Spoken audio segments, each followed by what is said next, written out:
रूसी क्रांति 1870 का दशक आते थे समाजवादी विचार पूरे यूरोप में फैल चुके थे। अपने प्रयासों में समन्वय लाने के लिए समाजवादियों ने द्वितीय इंटरनेशनल के नाम से एक अंतर्राष्ट्रीय संस्था भी बना ली थी। इंग्लैंड और जर्मनी के मजदूरों ने अपने जीवन और कार्य स्थितियों में सुधार लाने के लिए संगठन बनाना शुरू कर दिया था। संगठन के समय अपने सदस्यों को मदद पहुंचाने के लिए इन संगठनों ने कोष स्थापित किए और काम के घंटों में कमी और मताधिकार के लिए आवाज़ उठाना शुरू कर दी। जर्मनी में सोशल डेमोक्रेटिक पार्टी के साथ इन संगठनों काफ़ी गहरे रिश्ते थे और संसदीय चुनावों में पार्टी की मदद भी करती थी। 1905 तक ब्रिटेन के समाजवादियों और ट्रेड यूनियन आंदोलनकारियों ने लेबर पार्टी के नाम से अपनी एक अलग पार्टी बना ली थी।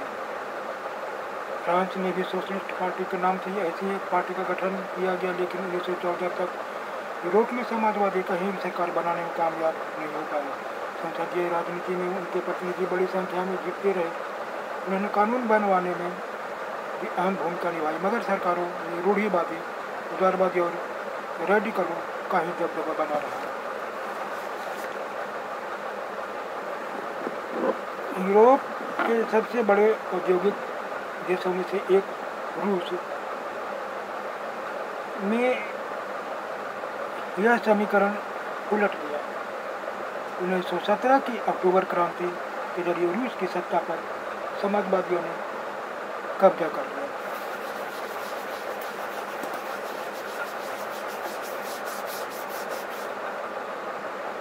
फरवरी 1917 में राजशाही के पतन और अक्टूबर की घटनाओं को ही अक्टूबर क्रांति कहा जाता है। 1914 में रूस और उसके पूरे साम्राज्य पर जार निकोलस द्वितीय का शासन था।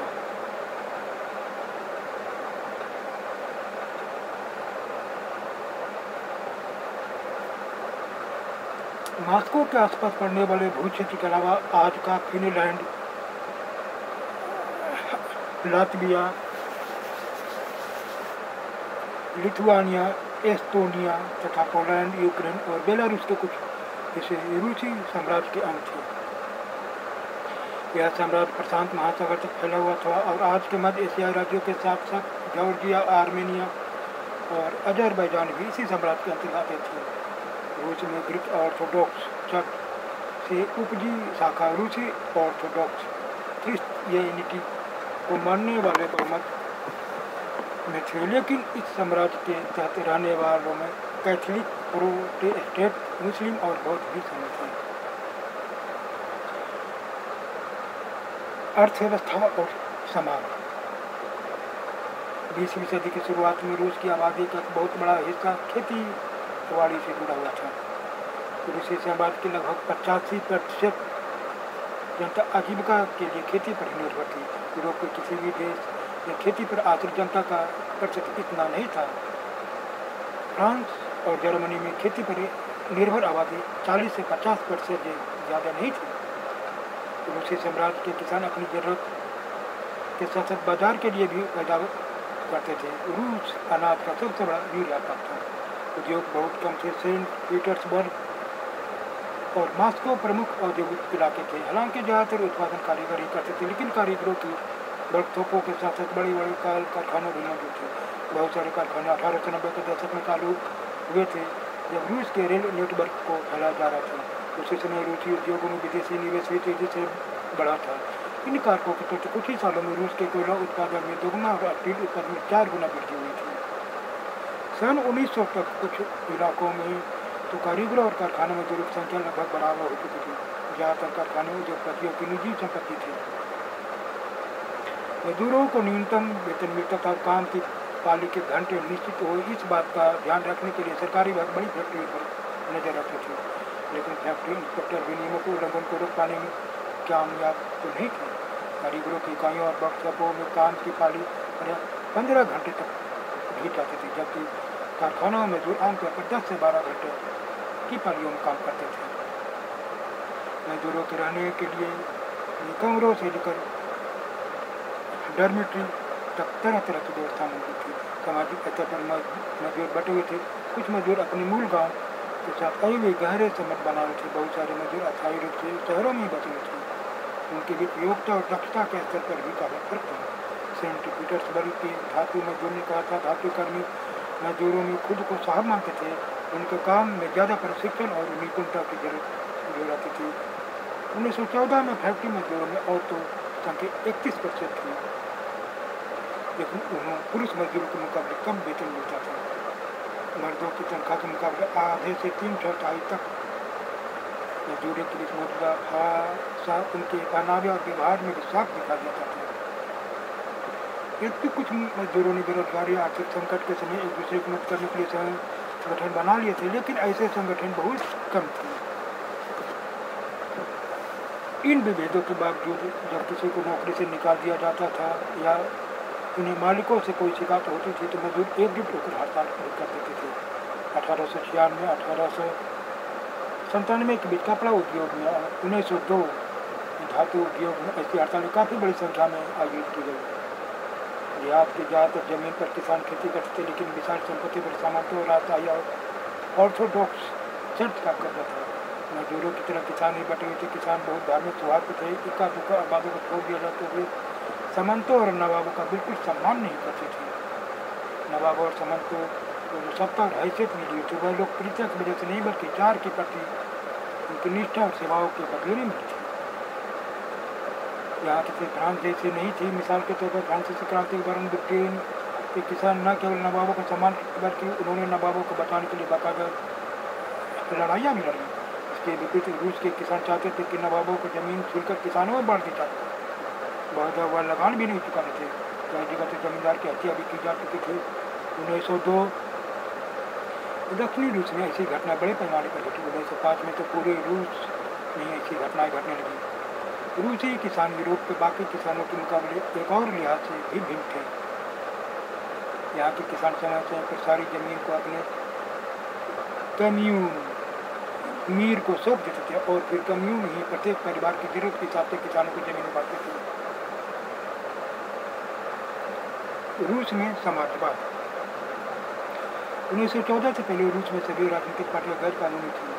मार्क्स के विचारों को मानने वाले समाजवादियों ने 1898 में Russian social democratic workers party रूसी सामाजिक लोकतांत्रिक श्रमिक पार्टी का गठन किया था।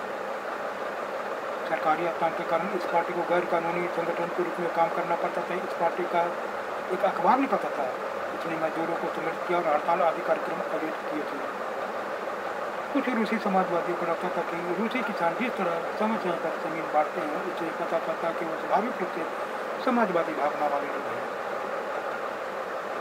इसी आधार पर उनका मानना था कि रूसी मजदूर नहीं बल्कि किसान की क्रांति मुख्य शक्ति बनेंगे जो क्रांति का नेतृत्व करेंगे और रूस बाकी देशों के मुकाबले ज़्यादा जल्दी समाजवादी देश बन जाएगा।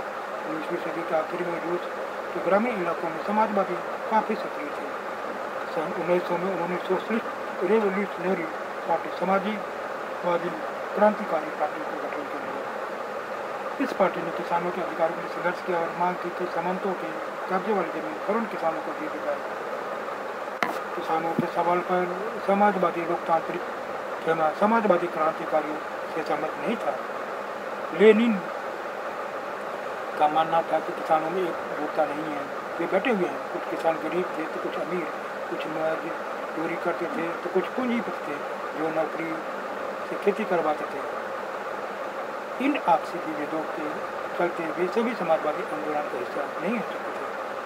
सांगठनिक राजनीति के सवाल पर पार्टी में गहरे मतभेद थे। व्लादिमीर लेनिन बोल्शेविक खेमे के मुखिया लेनिन सोचते थे कि जार यानी राजा शासित रूस जैसे दमनकारी समाज में पार्टी अनुशासित होनी चाहिए और अपने सदस्यों की संख्या और स्तर पर उसका पूरा नियंत्रण होना चाहिए। दूसरा खेमा मानता था कि पार्टी में सभी को सदस्य भी करनी चाहिए। 1905 की क्रांति रूस एक निरंकुश राजशाही था। अन्य यूरोपीय शासकों के विपरीत 20वीं सदी की शुरुआत में भी राष्ट्रीय संसद के अधीन नहीं था। उदारवादियों ने इस स्थिति को खत्म करने के लिए बड़े पैमाने पर मुहिम चलाई। 1905 की क्रांति के दौरान उन्होंने संविधान की रचना के लिए सोशल डेमोक्रेट और समाजवादी क्रांतिकारियों को साथ लेकर किसानों और मजदूर के लिए काफ़ी काम किया। तो रूसी साम्राज्य के तहत उन्होंने राष्ट्रवादियों जैसे कि पोलैंड में और इस्लाम के आधुनिकीकरण के समय तक यहूदियों मुस्लिम बहु इलाकों में समर्थन किया। रूसी मजदूरों के लिए 1904 का साल बहुत बुरा रहा। जरूरी चीज़ों की कीमतें इतनी तेजी से बढ़ी कि वास्तविक वेतन में 20% तक की गिरावट आ गई। उसी समय मजदूर संगठनों की सदस्यता में भी तेजी से वृद्धि हुई। जब 1904 में गठित की गई असेंबली ऑफ रशियन वर्कर्स रूसी श्रमिक सभा के 4 सदस्यों को क्यूटीलोबार्ड में उनकी नौकरी से हटा दिया गया तो मजदूरों ने आंदोलन छोड़ने का आह्वान कर दिया। अगले कुछ ही दिनों के भीतर सेंट पीटर्सबर्ग के 1,10,000 से ज़्यादा मजदूर काम घंटे घटाकर 8 घंटे किए जाने, वेतन वृद्धि और कार्य स्थिति में सुधार की मांग करने के लिए हड़ताल पर चले गए। इसी दौरान जब पादरी गाय पाउंड के नेतृत्व मजदूरों का एक जुलूस विंटर पैलेस जार का महल के सामने पहुंचा तो पुलिस और कोसैक्स ने मजदूरों पर हमला बोल दिया। इस घटना में 100 से ज़्यादा मजदूर मारे गए और लगभग 300 घायल हुए। इतिहास इस घटना को पूरी रविवार के नाम से जाना जाता है। 1905 की रूसी क्रांति इसी घटना से हुई थी। सारे देश में हड़ताल होने लगी जब नागरिक स्वतंत्रता के अभाव का विरोध करते हुए विद्यार्थी अपनी कक्षाओं का बहिष्कार करने लगे तो विश्वविद्यालय भी बंद कर दिया गया। वकीलों, डॉक्टर, इंजीनियर और अन्य मध्य वर्गीय कामगारों ने संविधान सभा के गठन की मांग करते हुए यूनियंस की स्थापना कर दी। 1905 की क्रांति के दौरान जार ने एक निर्वाचित परामर्शदाता सांसद या ड्यूमा के गठन पर अपनी सहमति दे दी। क्रांति के समय कुछ दिन तक फैक्ट्री मजदूरों की बहुत सारी ट्रेड यूनियन और फैक्ट्री कमेटियाँ भी अस्तित्व में रही। 1905 के बाद ऐसी ज़्यादातर कमेटियाँ और यूनियनें अनधिकृत रूप से काम करने लगी क्योंकि उन्हें गैर कानूनी घोषित कर दिया गया था। राजनीतिक गतिविधि पर भारी पाबंदियाँ लगा दी गई। जार ने पहली ड्यूमा को मात्र 75 दिन के भीतर और पुनर्निर्वाचित दूसरी ड्यूमा को 3 महीने के भीतर बर्खास्त कर दिया। जब किसी तरह की जवाबदेही या अपनी सत्ता पर किसी तरह का अंकुश नहीं चाहता था। उसने मतदान कानूनों में फिर बदल कर तीसरी ड्यूमा में रूढ़िवादी राजनेताओं को भर दिया, उदारवादी और क्रांतिकारियों को बाहर कर दिया।